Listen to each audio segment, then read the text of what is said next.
ចាជំរាបសួរពុកម៉ែបងប្អូនទាំងអស់គ្នាថ្ងៃនេះខ្ញុំមកចេញវីដេអូទី2ស្ដីអំពីការពីខ្ញុំមកចូលធ្វើការនៅប្រទេសជប៉ុនលើកដំបូងកាលពី2016ឆ្នាំ2016ខ្ញុំមកមុនដំបូងគឺជាខាងសិក្ខាកាមឯងសិក្ខាកាមបានន័យថាសិក្ខាកាម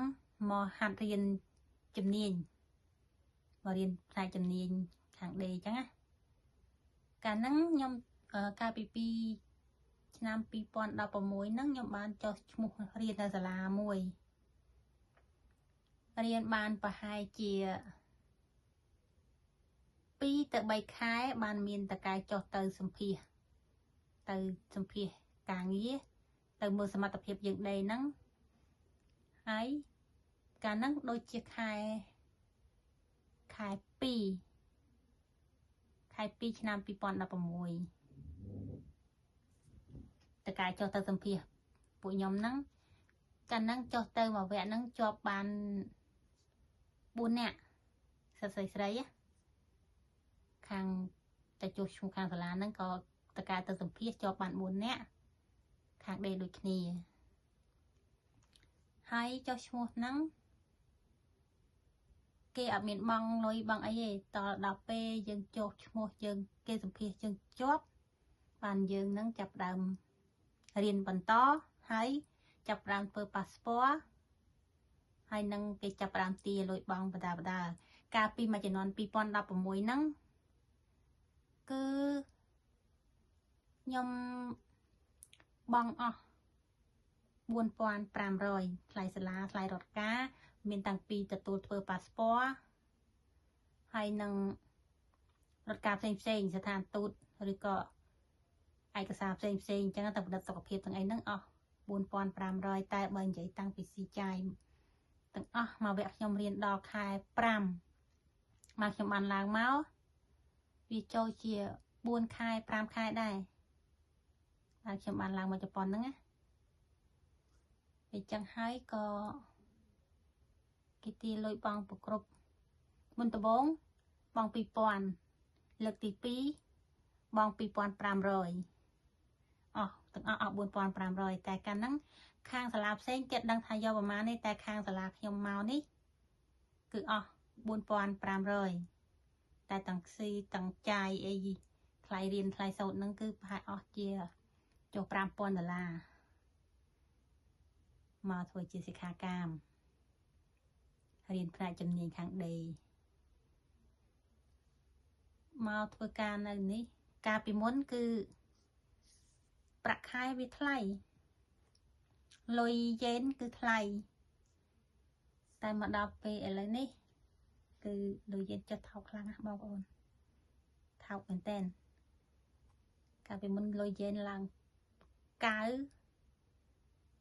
10000 យេនដូរបាន$90តែឥឡូវ10000 យេនគឺដូរបានតែ$63ទេគឺចុះខ្លាំងមែនតើពេលហើយកាលនេះខ្ញុំកាលមុននោះជាសិក្ខាកាមខ្ញុំមកធ្វើការបាន3 ឆ្នាំចប់3 ឆ្នាំខ្ញុំបានទៅខ្មែរមួយសាហើយក៏ទៅខ្មែរបានប្រហែលជា1 ខែខ្ញុំក៏ត្រឡប់មកវិញត2 ឆ្នាំទៀតពេលចឹងហើយក៏នៅខាងដេបន្តបាន5 ឆ្នាំនៅបាន5 ឆ្នាំអញ្ចឹងធ្វើការក៏នឹកឃើញដូរការងារក៏ចប់5 ឆ្នាំហ្នឹងពួកខាងដេគេអត់ទទួលជាពលករឯងអញ្ចឹងហើយខ្ញុំក៏ដូរជំនាញមកខាងកសិកម្មអញ្ចឹងទៅហើយកាលពីនៅខាងដេគឺការងារអត់បាក់ទេបងប្អូនទាំងអស់គ្នាការងារស្រួលហើយតកែចិត្តល្អទៀតក្នុងមួយឆ្នាំតកែជូនដើរលេង2 ឬ 3 ដងតាមរដូវកាលអញ្ចឹងណារដូវត្រជាក់ខែធ្លាក់ព្រិលហ្នឹងទៅមួយសាខែរដូវកាលរីកទៅមួយសាទៀតហ ហើយនឹងคือบนគេបនសមុទ្រពេលខែក្តៅទៅម្សាទៀតនាំតកែនាំដើរលេងនាំទៅញ៉ាំអីតកែគាត់ចិត្តល្អណាស់ហើយតកែ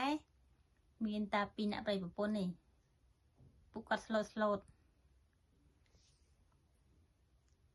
ហើយនិយាយបកមកវិញកាលពីខ្ញុំរៀនភាសាជប៉ុនមកដំបូងគឺខ្ញុំរៀនបានតាសាច់ជារៀនបានតែ3ខែហើយភាសាជប៉ុនគឺខ្ញុំអត់ចេះសោះមកដល់នៅជប៉ុននេះគឺរៀនបន្តតែគាត់ថាមកដល់ដំបូងគឺយើងរៀននៅសាលានិយាយផ្សេងមកដល់ជប៉ុននេះនិយាយផ្សេងអត់មាននិយាយដូចនៅដែលយើងរៀនទេដល់ពេលចឹងខ្ញុំពិបាកហើយក៏អត់យល់តែការងារទេការងារយើងធ្លាប់ដេកអញ្ចឹងយើងយល់ដល់ចឹងហើយវា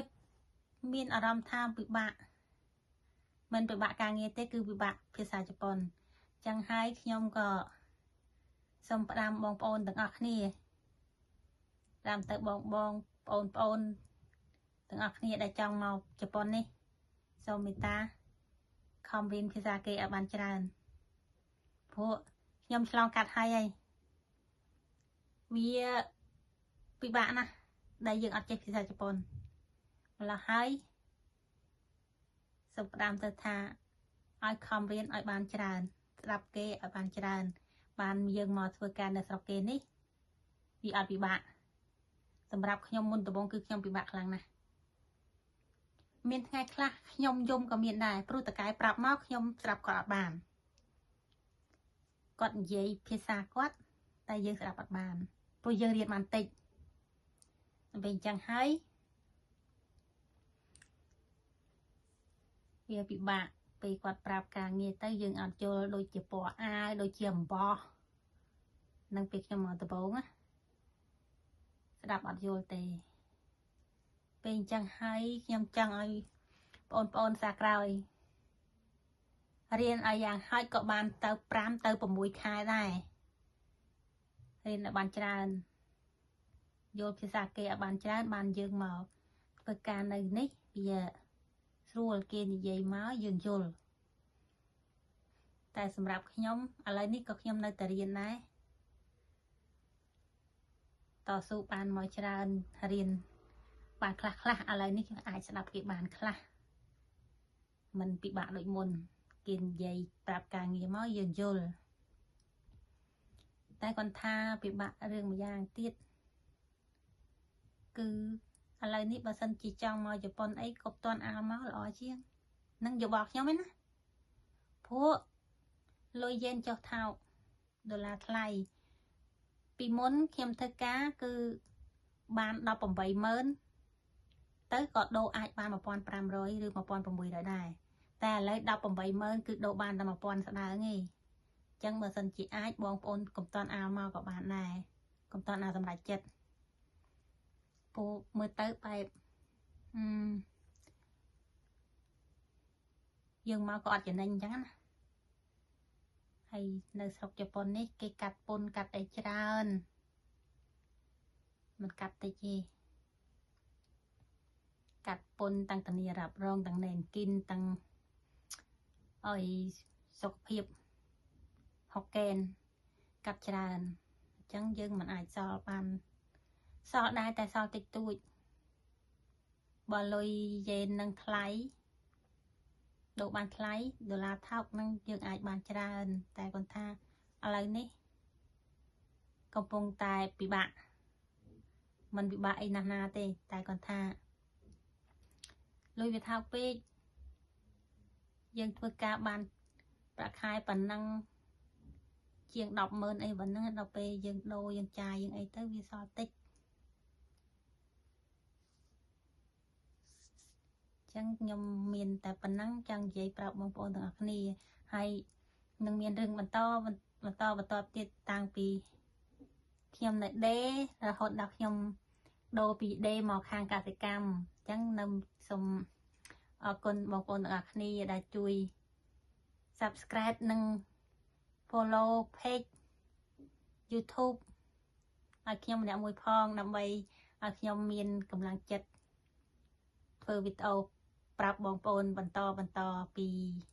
សកម្មភាពនិងជីវភាពរស់នៅក្នុងប្រទេសជប៉ុនឲ្យបងប្អូនទាំងអស់គ្នា